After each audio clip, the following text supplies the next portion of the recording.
Hello, welcome to this video. We'll be doing a little financial reset and talking about our December no-buy results, going over our 2025 no-buy rules, and then doing a January 2025 budget, as well as talking about a little bit of my changes with my budget since I have a few new goals to do. But quickly, my background, so you have a little more context as to what all this finances are. I'm Jenica. I'm working my first job outside of school. I went from my bachelor's straight into my master's with no job in between. So yeah, I'm doing my first career job out of school. And I started when I was 25, which is a pretty late for most people, I feel like. And some of my goals that I'm working on right now are paying off loans, lots of different savings goals, as well as investing. So that's a little bit about me. Let's get straight into our December results. First, quickly, let's go over some of our rules from December, just so we have a little sense of what's going on. So some of my rules for December were I could only buy necessities, and then there are other things I could buy on top of that. So I can only buy necessities as well as replacement skincare, hygiene care, etc., gifts since it was Christmas or other holidays if you celebrate. Social spending, I'd never usually have problems with social spending. I don't go out much, and I would not mind spending money on hanging out with people or paying for things that gets me to hang out with people. And then an iPad mini case and screen protector because I got a new iPad. So other than those things and necessities, I can't really buy anything else. And the way I'm gonna categorize the results, there are some purchases that are gonna be green, and those are the ones that I'm allowed to buy. They're gonna be yellow, which is technically allowed to buy, but should I have bought it? Or just kind of gray area types of things. And then red was totally just not allowed to buy.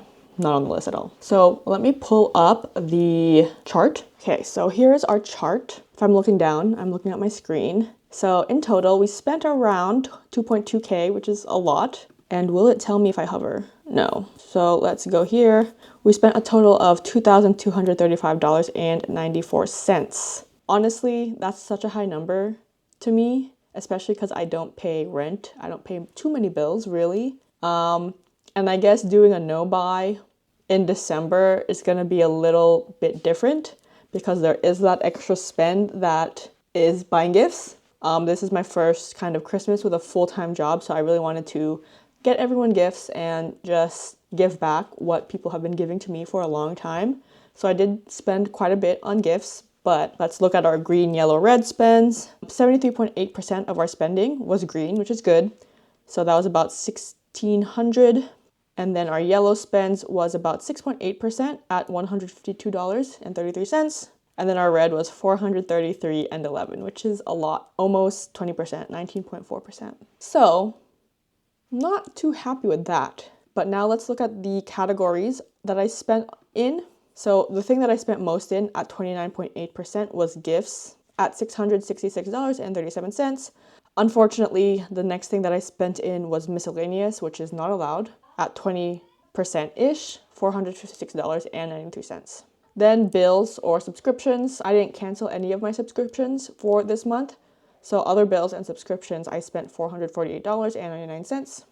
Social, $278.37. Food, $155.97. This is eating out and groceries. But eating out, I never really ate out unless I ate out with people.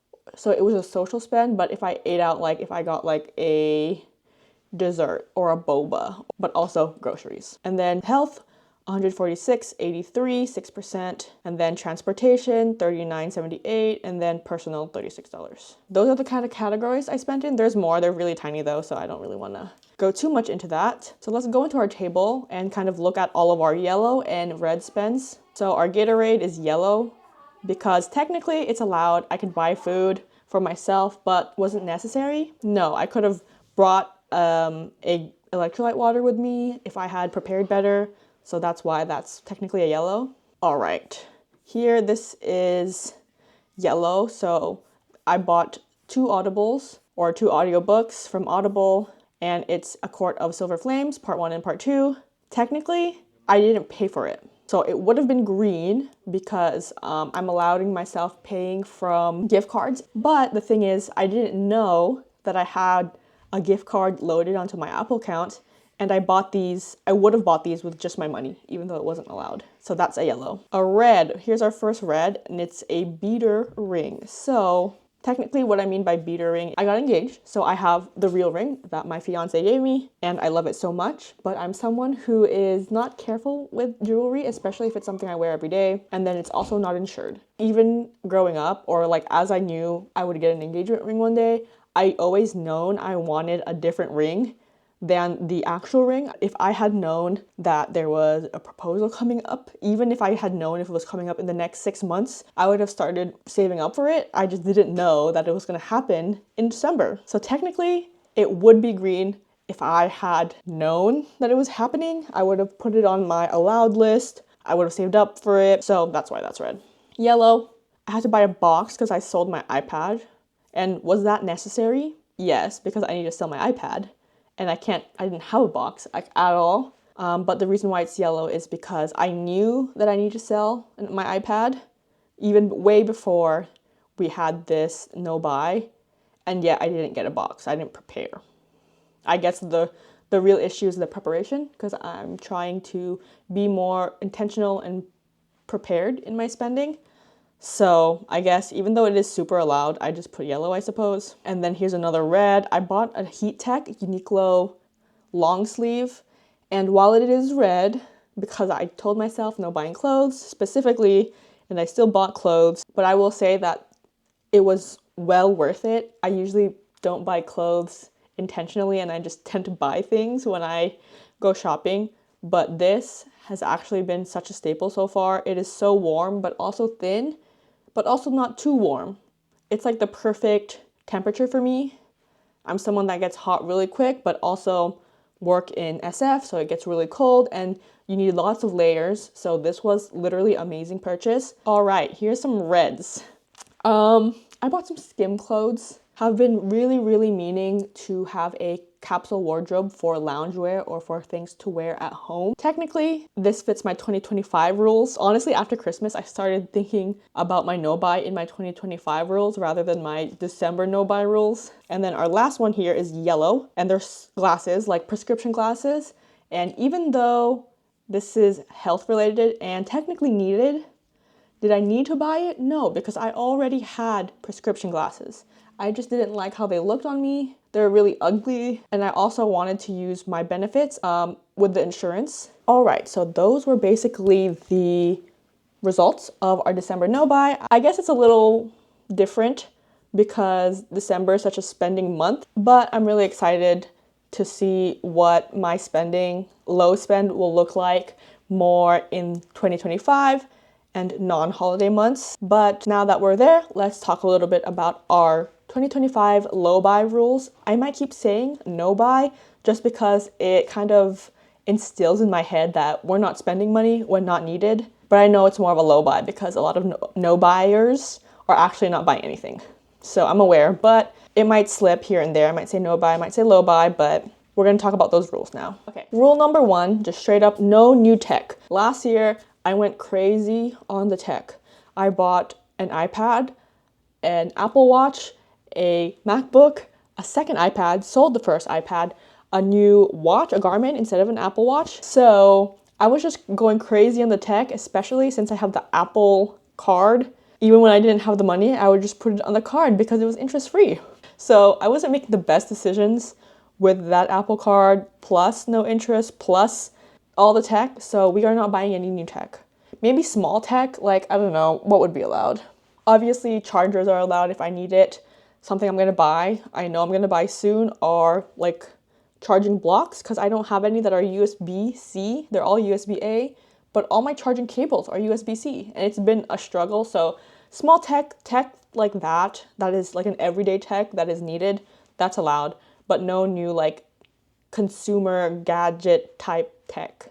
Or our second rule will be no clothes unless it's on my list. I'm gonna create a list of kind of things I want or things that fill a void in my closet. So when I shop for clothes, it can only be on this list. So for example, I want a tank top because I like wearing cardigans with the cute little button, just like leve core, cottage core type vibes. But I get too hot in a long sleeve. My armpits sweat a little too much with a short sleeve. But also I don't even have a tank top. So I'll put like tank top on my list. And then I could put some ideas of what I would like on Amazon or links from another store. But if I'm like happen to be shopping in a mall, I could only buy off of that list. So that's my second rule. Now moving on to our third rule is just straight up no Amazon. It's okay, not straight up, but no Amazon unless it's cheaper on Amazon by at least 10%. Because Amazon does tend to have cheaper things sometimes. I can also only buy on Amazon if it's much easier to find on Amazon. For example, something really niche, I don't know, like Muji pens. Let's say I ran out of my pens and I need Muji pens. There's no Muji near me unless I want to go to Seattle or New York. And then lastly, like one specific rule I have for no buying on Amazon is that I can't buy extra things to try to hit free shipping or free one-day shipping. None of that. Okay, so that's the third rule. Now on to kind of my last rule. It's not really rules, it's more guidelines of when I'm allowed to spend on material things. So if I want to buy a material thing, I need to have a minimum of a 24-hour cool off period, but also in that 24-hour cool off period, I have to think about, one, do I really need this? If yes, then, just buy. If not, then we're going to go through another list of questions. If I don't need this, is there something similar I can already use? For example, there are different types of overnight hair curlers, rods, socks. If I wanted to buy a specific hair curling rod or the flexi rods that people like kind of roll up, is there something similar I can use? Let's say socks or a silk robe tie. People use those as well. Maybe I can test those out, see if that works. If I don't like how it looks, then we can think about what value or satisfaction will this thing bring me? Is it worth it? For example, again, if I don't like how the socks, like overnight hair curler looks, or the robe overnight hair curl, maybe this will be worth buying. And is it something I actually want to buy? Like, is it valuable to me? And I'm gonna say, just for this example, yes, because one of my 2025 goals is to kind of look more put together at home, just for myself, just so that I feel good. And that may include like doing my hair, but with less damage. So maybe me getting that curling rod would be beneficial. And then the last question is, how does this fit into my current lifestyle? Does this align with my goals? For example, does this fit into my current lifestyle? Do I have space for this thing? Does it fit into my current lifestyle? Will I actually take the time to curl my hair at night, like put it into those rods, do all the curling? And then also, does this align with my goals? And then with the hair curling rod example, technically, yes, it would. So maybe this is something that's worth buying. But yeah, so those are my 2025 rules for my low buy, no buy type vibe. Now let's go look into our budget, changes to our budget, and then do a January budget. Okay, so here's our budget. I'm gonna quickly go over the changes and then we can kind of do the actual budgeting. So here is what the budget is looking like so far.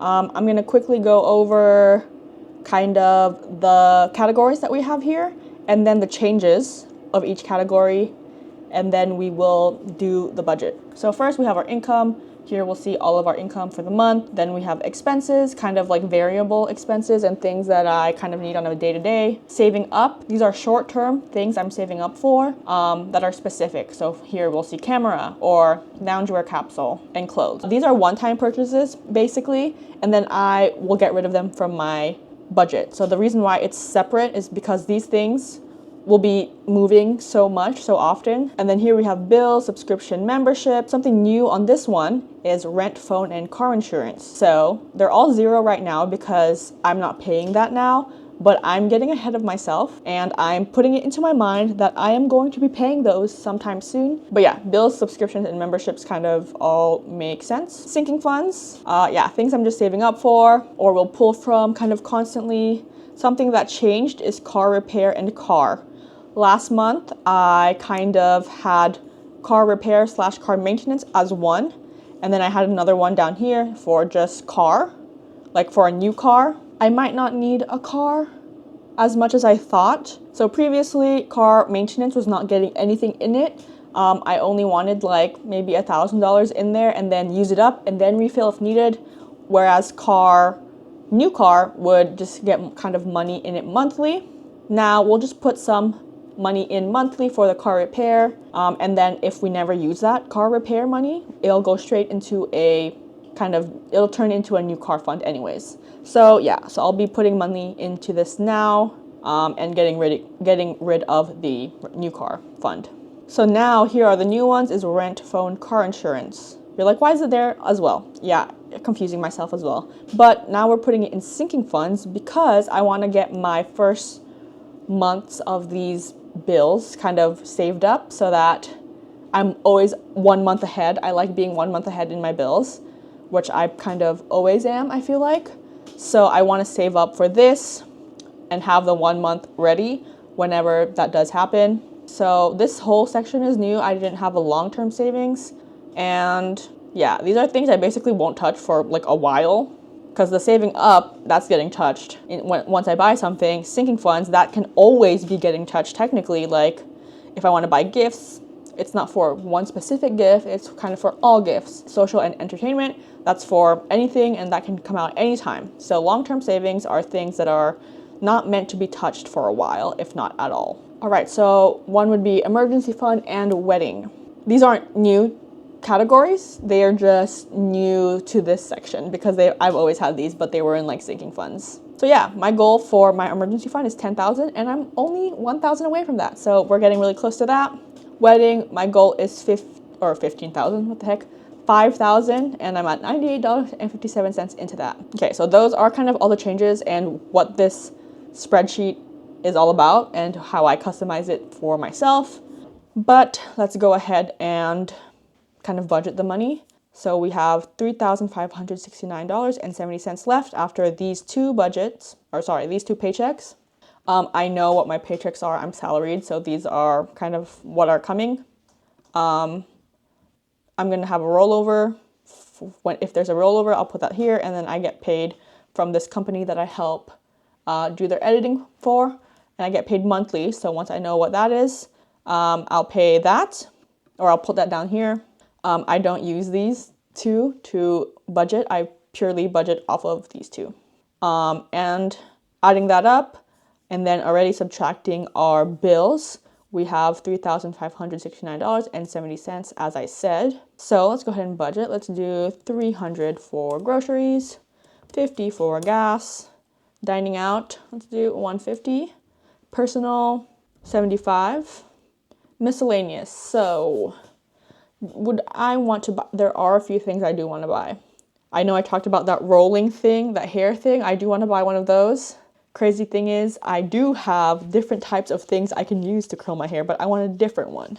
And I have to think about my rules that I set up. But I did kind of talk it through with you guys, so I think I will buy that. But I also need to buy a new kind of vanity shelf to hold kind of more skincare. I did some reorganizing, so I need to get a new thing for that. So I think I'll do, and then I do still actually need that USB-C power adapter. How much could all that be? Let's say $20 each, 60. Let's just do 75 for that. We'll go to saving up later. All my sinking funds. Let's just do our goal amount for the month. Okay, so now we have $2,032 left. Because the goal with the camera is to buy myself a new camera when I get monetized. I'm at like 850 subscribers. I need 1,000, but my watch time is not quite there or even close to being there. So I don't know. Let's do 400. And then let's do 150, 100, and then we have that 382.70, and let's put that towards the wedding. Cool. So that was the budget. All right, so that was the budget. If you want to see a little bit more on my financials and kind of like get a better context of my financial life, I suppose, I'll leave a link somewhere up in the cards and down below to my financial playlist, or personal finance playlist, I suppose is the better term for that. I hope you found it helpful in one way or another, and I hope you guys enjoyed the video. See you guys in the next one. Bye!